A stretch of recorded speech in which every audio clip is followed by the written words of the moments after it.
Today I'll be ranking the top 25 players in baseball right now. There's a certain criteria I'll be using for making these rankings, and what will go into it is basically how they played in the previous season, which is 2022, and how I think they'll play in 2023, as well as other things like their age and their career path. For example, if they're at an upwards trend or if they're going downhill. All things will be taken into consideration. Getting started now with, in my opinion, the 25th best baseball player in the world right now, Francisco Lindor. The New York Mets shortstop had 170 hits last year, 26 home runs, a .270 batting average, a WAR of over 5, an OPS plus of 125, and a .788 OPS. He's a four-time All-Star, he's got a couple Silver Sluggers, Platinum Glove, and a couple Golden Gloves. He's a very consistently good hitter and a good defender. I'd expect to see him have another really good season, as he's a consistent player and now settled into the New York setting. Moving on now into our 24th spot, we have JT Realmuto, the catcher for the Philadelphia Phillies. He had a 6.5 WAR last season, 139 hits, home runs 22, a .276 batting average, 84 RBIs, and an OPS of 820 and an OPS plus of 129. He's obviously a really good hitter, but that doesn't really begin to cover the value he brings to the table for the Phillies. He's also a very good defensive catcher and holds a lot of value. Someone that plays that position and can get you 5 triples a season is also a pretty ridiculous feat that I don't know anyone else could do in the entire league. Moving on to our 23rd best player in baseball, Max Scherzer. Consistently the best pitcher in the league, but the only reason he's a little lower than some of the other pitchers is because his ability to stay healthy. He's had 8 seasons now with a sub-3 ERA and is absolutely a ridiculous pitcher. He's a guy that will consistently get to the 7th inning with over 200 strikeouts a season. Last year he had a WAR of over 5, 11 wins, 5 losses, a 2.29 ERA, innings pitched 150. That's the only thing that I'm questioning him about, is his ability to stay healthy. But this guy's a 3-time Cy Young Award winner. If he's healthy, he's going to be a top 5 pitcher, and he's one of the best in baseball. Moving on to our number 22 spot, we have Kyle Tucker of the Houston Astros. Last season, he had a WAR of 5.2, 30 home runs, a .257 batting average, 107 RBIs, 25 stolen bases, an OPS of 808, and an OPS plus of 128. This is a guy who's only 25 years old and is only going to get better from now on. His career path has only gone up since he's been young, and this is a guy who just won a World Series. I wouldn't be surprised if he won an MVP next season and was a top 10 player in baseball. As the 21st best player in baseball right now, we have Julio Rodriguez of the Seattle Mariners. This guy literally just turned 22 years old, so all season he was 21. He was literally born in the year 2000. This past season he had a 6.2 WAR, 145 hits, 28 home runs, a batting average of 284, 75 RBIs, 25 stolen bases, an 853 OPS, and a 147 OPS plus. And he's a very good defensive center fielder that can cover a lot of ground. This is your Rookie of the Year for 2022, and this is a guy who potentially could be the best player in baseball in 10 years from now. If I were a Mariners fan, I'd be copping one of his jerseys right now, because he is an absolute stud, and I can't even imagine how good he's going to be when he's 28 or 29. Moving on to the 20th best player in baseball right now, Sandy Alcantara of the Miami Marlins, a pitcher who really broke out last season winning his first Cy Young Award, had an 8 WAR, 14 wins, 9 losses, 2.28 ERA, innings pitched of 228.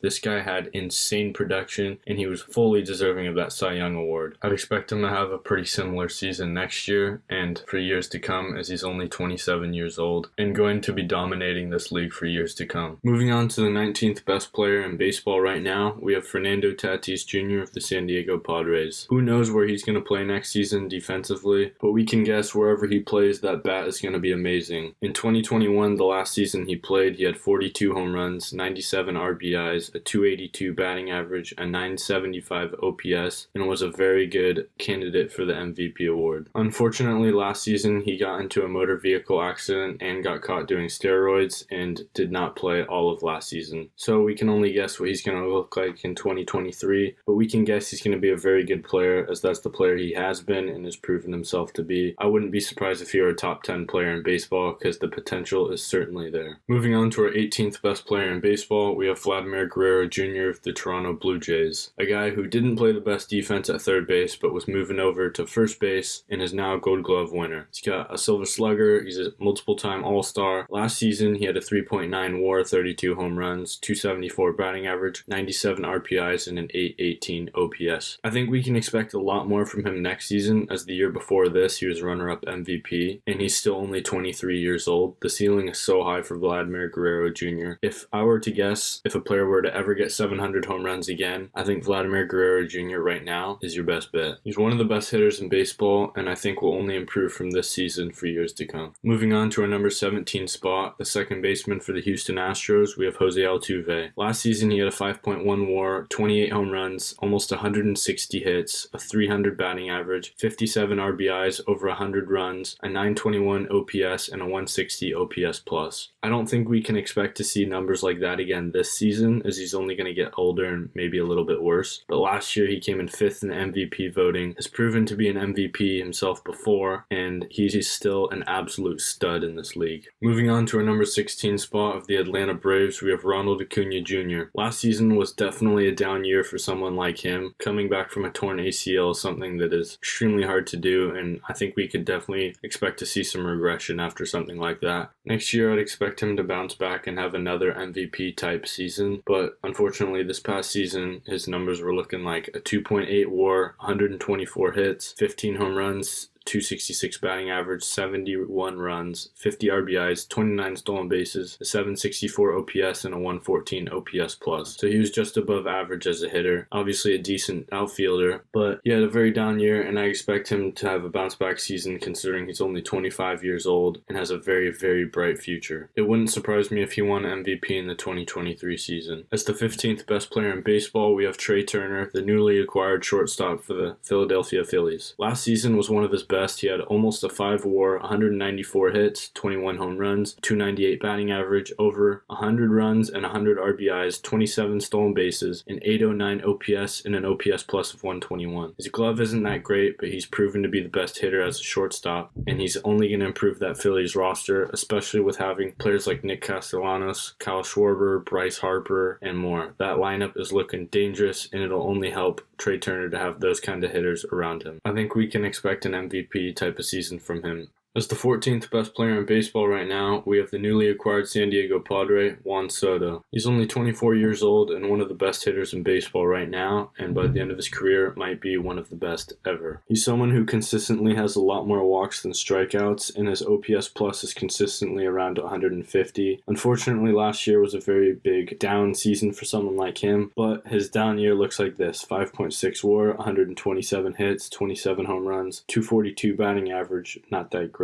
93 runs, 62 RBIs, 6 stolen bases, an 853 OPS, but over a 400 on-base percentage, and an OPS plus 149. I'd be very surprised if in his career Juan Soto doesn't win an MVP, and potentially it could be this season. Getting moved into a new San Diego team was definitely very hard for him, and I'd expect him to have another bounce-back season and play like Juan Soto that we know. As the 13th best player in baseball, we have Jose Ramirez of the Cleveland Guardians. Speaking of MVP, a lot of people have him winning it this season. He's due, possibly. Last year, he had a 6 WAR, 168 hits, 29 home runs, a 280 batting average, 90 runs, 126 RBIs, 20 stolen bases, an OPS of 869, and an OPS plus of 148. He's proven himself to be one of the best hitters in baseball, and he had the most intentional walks this past season. Jose Ramirez is a top 13 baseball player right now. Just in front of J. Ram, at number 12, we have Austin Riley of the Atlanta Braves. Also third baseman, but I think in an upward slope a little bit better than Jose Ramirez right now. This past season, he had a 6.5 WAR, 168 hits, 38 home runs, a 273 batting average, 93 RBIs, an OPS of 878, and an OPS plus of 142. The reason that I hold him higher than Jose Ramirez is the lineup that he's in. Being surrounded by phenomenal players like Ronald Acuna, Michael Harris, Matt Olson, Ozzie Albies, and possibly even Marcell Ozuna with another breakout season. Pitchers will have to pitch to Austin Austin Riley, and he will have another breakout season, especially being only 25 years old. We can't even expect him to be in his prime right now. Just missing in our top 10, we have Jacob deGrom of the newly Texas Rangers. Last season, he didn't play very much, which is a big reason he's coming in here. He could potentially even be higher. He's got the nastiest stuff in baseball. He's got multiple Cy Young awards. We just don't know if he's going to stay healthy. If he is, I don't see how he wouldn't win another Cy Young award. Maybe Carlos Rodon pops off, or Dylan Cease, or someone else. But this guy has proven to be one of the best pitchers in baseball, and I'd expect him to do so again if he stays healthy. Making our way into the top 10 now as the 10th best player in baseball, we have Bryce Harper of the Philadelphia Phillies. Where are all the haters now? Bryce Harper has proven himself to be a playoff legend, getting them to the World Series and being one of the most consistent players. He's proven himself to be a 2-time MVP. Bryce Harper's now getting Tommy John surgery, so we don't really know what he'll look like in the field. He might be DH again for a while, but he's still a phenomenal hitter. Last year he had 18 home runs, a 286 batting average, 65 RBIs, an 877 OPS, and a 145 OPS plus with only 370 at-bats. Proven himself to be one of the best players in baseball, and he'll continue to do so next season, especially once he's healthy and off the Tommy John surgery. Coming in at our number 9 spot, we have Yordan Alvarez of the Houston Astros. He's more of a DH, but he also plays a little bit of outfield. He had an extremely clutch home run in the World Series, and he's a huge reason they won it. Last season, he had a 6.8 WAR, 144 hits, 37 home runs, a 306 batting average, 97 RBIs, an OPS of 1,019 with a 406 on-base percentage, a 187 OPS plus. This guy's obviously one of the best hitters in baseball. He just doesn't play very good defense. That's it. His hitting ability is the reason he's in at the number 9 spot, though. He is ridiculous. And again, he's only 25 years old, so who knows how long he'll be torturing opposing pitchers for. Coming in as the 8th best player in MLB right now, we have Nolan Arenado, the third baseman of the St. Louis Cardinals. I think once he left Coors and the Rockies, people thought he may have fallen off, but this year has proven to be one of his best, and he is still very well one of the best players in baseball. Last season, he had a 7.9 WAR, 163 hits, 30 home runs, a 293 batting average, 103 RBIs, an OPS of 891, and an OPS plus of 154. Again, he won another Platinum Glove, his 6th one now. He's got 10 Gold Gloves, he's 7-time All-Star, 5 Silver Sluggers, and he's consistently top 5 in the MVP race. I'd expect him to have another MVP-like season. Easily one of the best players in baseball, and it's not even arguable. Slightly edging Nolan Arenado out at the number 7 spot of the Los Angeles Dodgers, we have Freddie Freeman. Last season, he had almost a 6 WAR, 199 hits, 21 home runs, a 325 batting average, 117 runs, 100 RBIs, 13 stolen bases, a 918 OPS, and a 152 OPS plus. He plays very solid defense, and he's always consistently one of the best hitters in baseball. He's proven himself to be an MVP, and he's a 6-time All-Star. He's a World Series winner in 2021. What does Freddie Freeman not have to prove? He's done it all. He's one of the best players in baseball, and I would not expect him to fall off anytime soon. Especially with a stacked surrounding lineup like he has, he's going to get pitched to, and he's going to destroy opposing pitchers. Coming in at the number 6 spot, also on the Los Angeles Dodgers, we have Mookie Betts. Last season, he had a 6.4 WAR, 154 hits, 35 home runs, almost a 270 batting average at 269, 117 runs, 82 RBIs, 12 stolen bases, an 873 OPS, and a 136 OPS plus. Proven himself to be an MVP. He's always in the conversation. He's a good defender. He's just overall a really, really solid player and very exciting to watch. I wouldn't expect him to fall off anytime soon. And whenever's asked who's the best player in baseball, Mookie Betts is always in that conversation. Next at number 5, we have the 2022 National League MVP, Paul Goldschmidt. Easily the most underrated player in baseball, and off the field one of the best human beings also. He's finished top 4 in the MVP race 4 times now, and thank goodness he finally won his MVP because I feel like he deserved it in 2013. By far one of the most slept on players in baseball. Last season he had a 7.8 WAR, 178 hits, 35 home runs, a 317 batting average, over 100 runs, 115 RBIs, an OPS of 981, an on-base percentage of over 400, and an OPS plus of 180. He's very consistent as one of the best hitters in baseball, and this year he definitely proved himself to be top 3. He's a 7-time All-Star, a 4-time Gold Glove, and though he may have slowed down a little bit at the end of last season, I think he'll adapt well and still be an MVP type of player this next season. Coming in at our number 4 spot, we have Manny Machado of the San Diego Padres. Last season he had a 6.8 WAR, 172 hits, 32 home runs, 298 batting average, 102 RBIs and 100 runs, an 898 OPS and a 160 OPS plus. Proven himself to be a very, very good defensive player and a very good hitter, and now he's just got that MVP type of leadership that the San Diego Padres needed to get them to the NLCS. Unfortunately, they got destroyed by the Phillies, but I wouldn't be surprised if the San Diego Padres were in the World Series in the next couple of years. With the lineup the Padres have, like Juan Soto, Manny Machado, Fernando Tatis Jr., they are so dangerous. Pitchers are going to have to pitch to Manny Machado, and being the player he has been and has proven himself to be, he may just turn himself into an MVP this next season.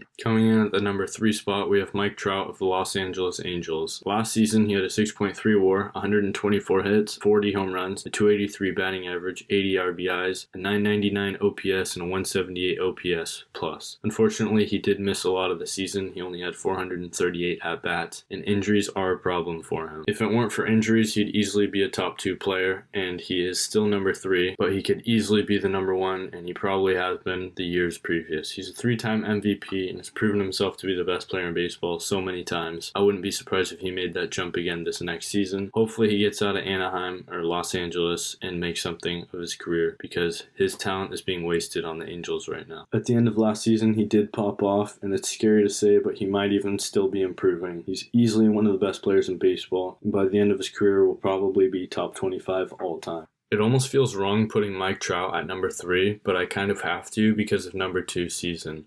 Coming in at the number 2 spot as the second best player in all of baseball right now, we have Aaron Judge of the New York Yankees. Last season, he had one of the best American League years ever, especially off roids. 10.6 WAR, 177 hits, 62 home runs, an American League record, 311 batting average, 131 RBIs, 133 runs, 16 stolen bases, an OPS of 1,111, and an OPS plus of 211. Who has an OPS plus of over 200? That's absolutely ridiculous. Aaron Judge's only issues before this season were injuries, and he's proven himself to not be injury prone. He's an absolute stud. Obviously a freak in nature, 4-time All-Star, Home Run Derby champ, Rookie of the Year, 3-time Silver Slugger. This dude's got just about everything but a World Series championship, and he's going to be the next captain of the New York Yankees. He just signed an insane deal, and I can't wait to see what his legacy looks like by the end of his career, because this guy is a once-in-a-lifetime type of player. But speaking of once-in-a-lifetime, we have Shohei Ohtani coming in at our number 1 spot, the best player in baseball, overall the most valuable player to a team, obviously one of the best. He can hit, he can pitch. He's the only player that can do that's this good that any of us alive have ever seen. He's easily a top 25 hitter in baseball, and he's also easily a top 25 pitcher in baseball. Last season, his hitting stats were looking like 160 hits, 34 home runs, a 273 batting average, 95 RBIs, 11 stolen bases, an 875 OPS, and a 145 OPS plus. And his pitching stats are looking like a 2.33 ERA, 219 strikeouts, both the 6th best in baseball, and a 1.01 whip. The year before this, he was even better hitting-wise, easily winning MVP. He may have been a little worse pitching, but how this is sustainable, I just don't know. He is literally improving, and he is easily the best player in baseball right now. Nobody's ever seen anything like him. He just might be the best athlete in all of sports at this very second. In my opinion, those are the 25 best players in baseball. Let me know what you think down in the comments.